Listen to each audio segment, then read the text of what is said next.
Right, I'm going to talk a little bit more about practice. I've done two videos about practice, and a lot of YouTube stuff says how to play fast. The faster the better. Like Yngwie Malmsteen used to say, of course, like faster is better. But yeah, sure. If you like that, that's good. And many of you want to get to that point where you can play fast. So here's the sticker. If you want to play fast and if you want to play accurately, you're going to have to start by playing slowly. Yeah, slow.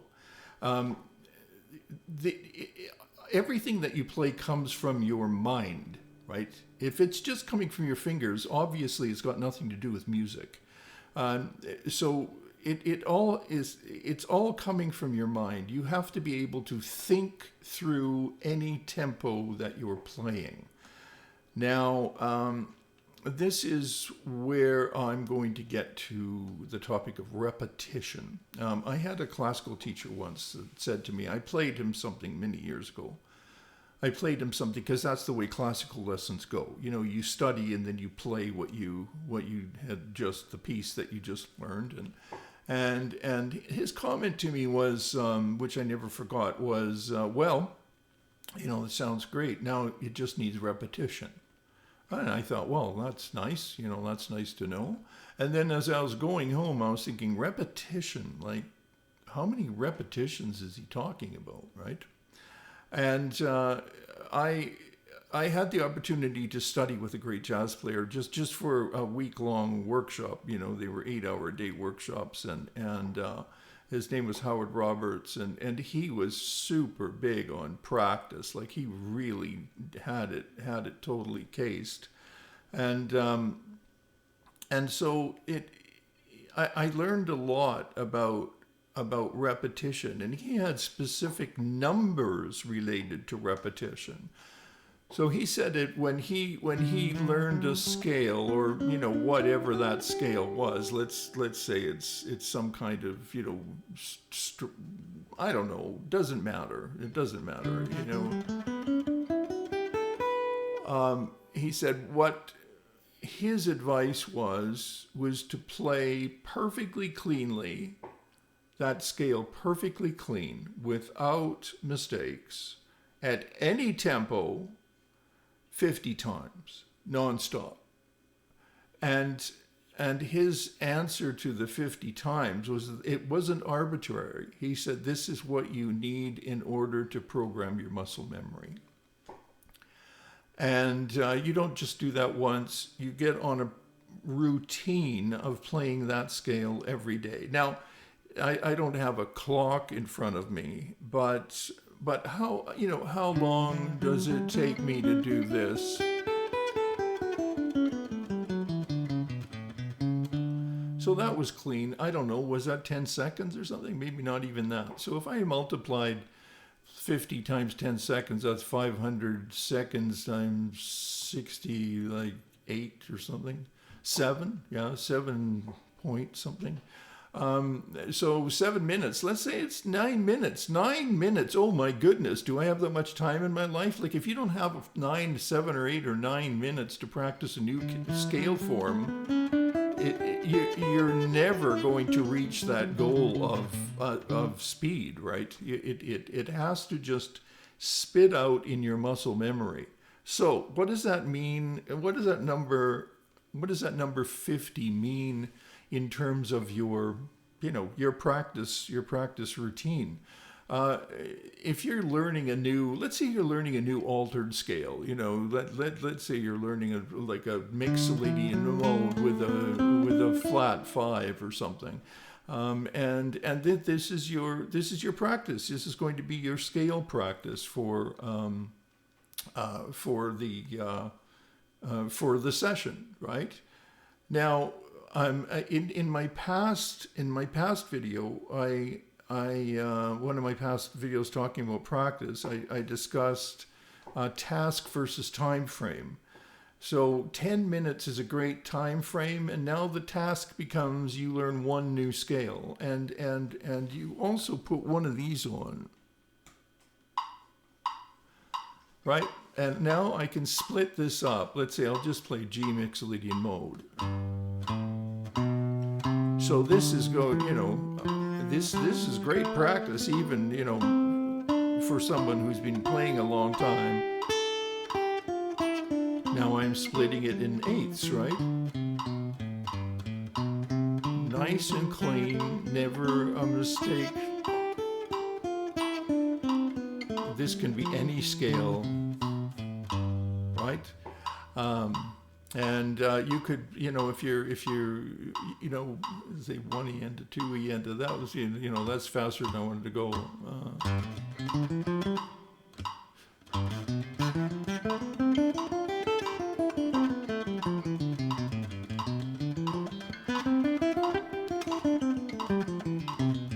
Right, you get the idea. So I'm splitting it in eighths, I'm splitting it in sixteenths, I could split it in triplets.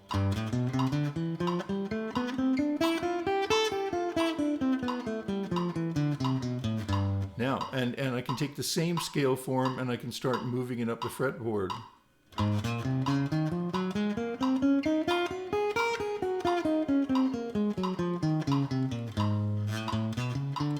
still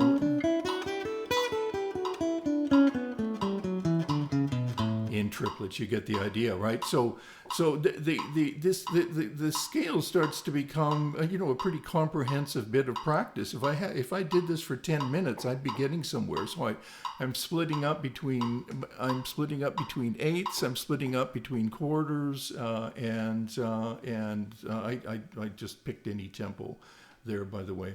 And probably a good idea to add the related chord. So you've always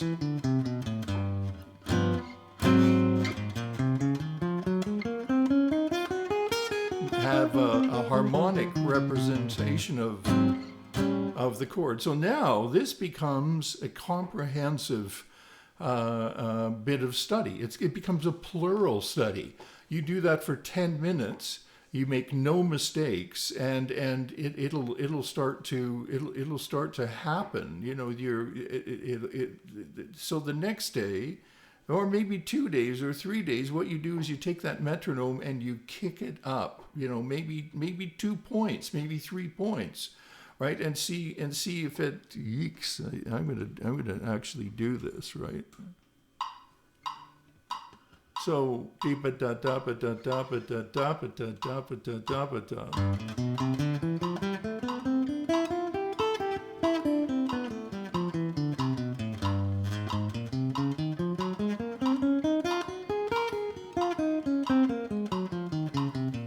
and so on, right? Next day, you kick it up a little further.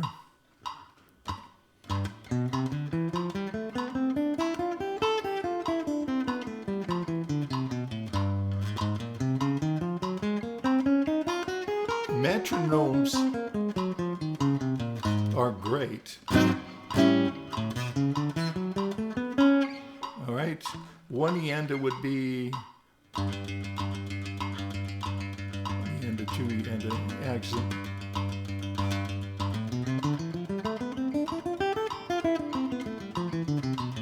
You get the idea, right? And here's another interesting little anecdote. Segovia, I read a story about a classical guitar player, a very good one, who studied with Andre Segovia, and he came down, and Andre only took 1 or 2 students at a time, right? And they would literally live with him, and in Spain. Man, that's hard to take. And so this player came down in the morning, and Andre's wife said, "What would you like for breakfast?" And he said, "Well, isn't the maestro having breakfast?" And she said, "No, he practices his scales for 2 hours before breakfast every day." Okay, so I think that may make some sense to some of you. That's what it takes. If you really want to increase your dexterity, and there are lots of variations on scales, in thirds,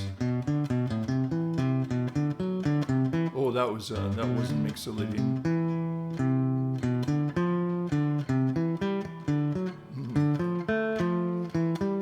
And so on, right? And so on, right? And so so you build a scale routine, a scale practice routine that's set, that you're doing every day. That's if you want to, if you want to have like really tremendous proficiency, no way to get around this, right? I don't care who you are. There's no way to get around it. And you just work it into your life. I mean, there was a time when I was doing that for 2 hours a day, but I don't anymore. But it'll definitely get stuff happening, and that doesn't only apply, this repetition thing, right? That doesn't only apply to just scales. This same thing could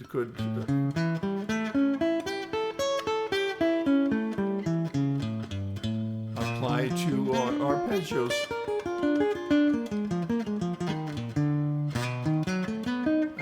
And so on.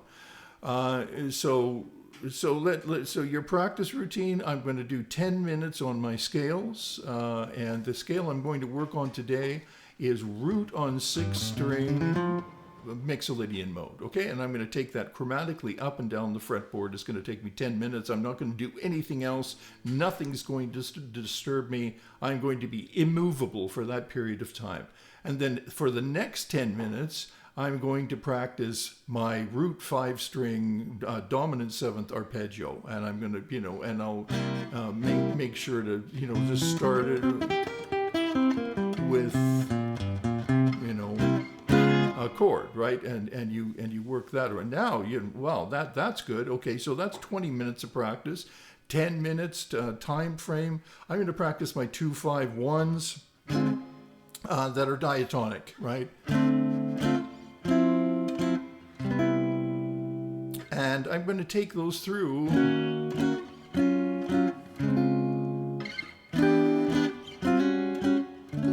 up and down the fretboard, right? Chromatically, or that's an exercise idea, and yeah. So you can do it quarterly, and you write these things down, right? I mean, don't be scared. Get a pen, get a book. And write out your practice routine. Write out where you want to go, and then the next thing you might want to do is start working on a tune, like some simple tune. I'm going to learn how to comp by memory through all of me. And you set up a nice tempo that you can do. And you do that 10 times, repetitions 15 times. Maybe you do it 10 or 15 times. You've got 10 minutes. You can get a lot done in 10 minutes, right? So now you're up to 30 minutes, and you're working on some repertoire. Then you do some melodies, right? You work on maybe a chord melody that you've been working on.